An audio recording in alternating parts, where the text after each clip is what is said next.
এই মুহূর্তে খবর টেনের স্ক্রিনে দুটা লিস্ট দেখতে পাচ্ছেন। একটা হচ্ছে ঘাটাল সাংগঠনিক জেলা সভাপতি আশিস উদাইদের প্যাটের লিস্ট এবং আরেকটা হচ্ছে রাজ্য থেকে সুব্রত বাবুর যে প্যাডের সেই লিস্ট।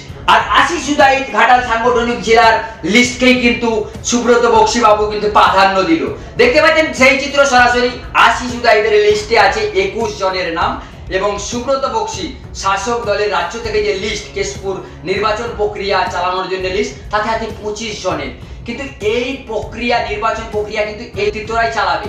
কিন্তু আপনাদেরকে বলে রাখি যে তাইলে কি কেশপুরের শাসক দলের যে কমিটি ব্লক কমিটি সেই ব্লক কমিটি এখন কোন জায়গায় আছে, সেই ব্লক কমিটি আছে কি আদৌ নেই তা কিন্তু প্রশ্নবোধ আবারও কেশপুরের শাসক দলের কাছে চিন্তিত বোধ কিন্তু বোধ প্রশ্ন চিহ্ন রয়ে গেল।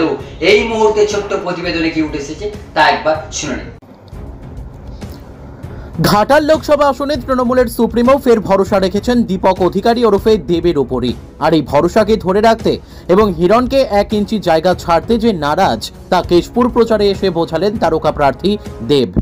বলা বাহুল্য তিনি গত 19 লোকসভাতে এই কেশপুর থেকেই সর্বোচ্চ লিড পেয়ে বিজয়ী হয়েছিলেন। তবে প্রথম দিনে তিনি প্রচারে সেভাবে ঝর্ণা তুললেও কেশপুর তৃণমূলের অন্তর্দ্বন্দ্ব নিয়ে অসন্তোষ প্রকাশ করে গেছেন। আর সেই দিন থেকেই কেশপুর শাসক দলের নেতৃত্বদের নিকট কান পাতলেই শোনা যাচ্ছিল নতুন কমিটি, পুরনো মুখ ইত্যাদি ইত্যাদি বিষয়ে নিত্য নতুন কথা।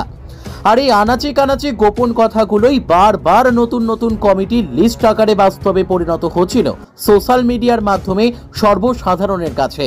আর এতেই বিক্ষিপ্তভাবে বিভ্রান্ত হতে দেখা যাচ্ছিল শাসকের নেতা থেকে কর্মী সমর্থকদের মধ্যে, যা কেশপুর ব্লক নেতৃত্বদের কাছে খুবই অসহনীয় বোধ হচ্ছিল। আর এত সবের মাঝেই গত 24 মার্চ রাত্রে তৃণমূলের ঘাটাল সাংগঠনিক সভাপতি আশিস হুতাইতের পক্ষ থেকে ফের একটি কেশপুর বিধানসভা ভিত্তিক কমিটির লিস্ট আউট করা হয়েছিল, যা নিয়েও কেশপুরের শাসকের মধ্যে বেশ শোরগোল পড়ে যায়। তবে এই লিস্টকেই মান্যতা দিয়ে গতকাল তৃণমূলের রাজ্য কমিটির সভাপতি সুব্রত বক্সি প্যাডে টাইপ করা একটি কমিটি করা হয়েছে, যাতে দেখা গেছে আশিস হুতাইতের করা লিস্টের 21 জনের নামগুলি তো রয়েছে, বরং এই লিস্টে আরও 4 জনকে যোগ করে মোট 25 জনের নামের তালিকা প্রকাশ করলেন রাজ্য কমিটি। যে লিস্টটি এই মুহূর্তে আপনারা আমাদের পর্দায় দেখতে পাচ্ছেন। এই তালিকায় চেয়ারম্যান পদে রয়েছেন শিউলি সাহা, ভাইস চেয়ারম্যান হয়েছেন চিত্তরঞ্জন গড়াই, তালিকায় যুগ্ম কনভেনার হিসেবে সঞ্জয় পান ও প্রদ্যুৎ পাজা এই 2 ব্লকের নেতাকে দায়িত্বে রেখেছেন বক্সি বাবু। এছাড়াও কোর টিম মেম্বার হিসেবেও যৌথভাবে উত্তম ত্রিপাঠী ও সাইফুল মির্জা রয়েছে। বাকি 19 জন কমিটির মেম্বার হিসেবে তালিকাতে প্রকাশ পেয়েছে।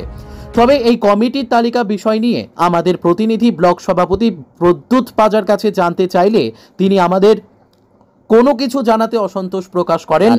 তবে কেশপুরের বিধায়ক শিউলি সাহাকে জিজ্ঞাসা করলে তিনি ফোনে সম্পূর্ণ বিষয়টি আমাদের জানান। তিনি কি বললেন তা শুনে নিন। ব্যুরো রিপোর্ট, খবর 10 কেশপুর। রাজ্য সভাপতি সাংসদ আমাদের সুব্রত বক্সি আর পরমেশ্বরদেও দাদা নির্বাচন কেশপুর নির্বাচন কমিটি এবং সেই কমিটি মতো কেশপুরের আগামী দিনের নির্বাচনের কার্যকলাপই চলবে। মিটিং মিছিল হবে নির্বাচনে। এইখানেও সেই নির্বাচন কমিটি স্টেট লেভেল থেকে করে পাঠানো হয়েছে। ফলে সেই নির্বাচন কমিটি আগামী দিনের রণকৌশল ঠিক করবে। সমস্ত ইম্পর্টেন্ট লিডারদের সঙ্গে যোগাযোগ করে অঞ্চলগুলো বুথগুলো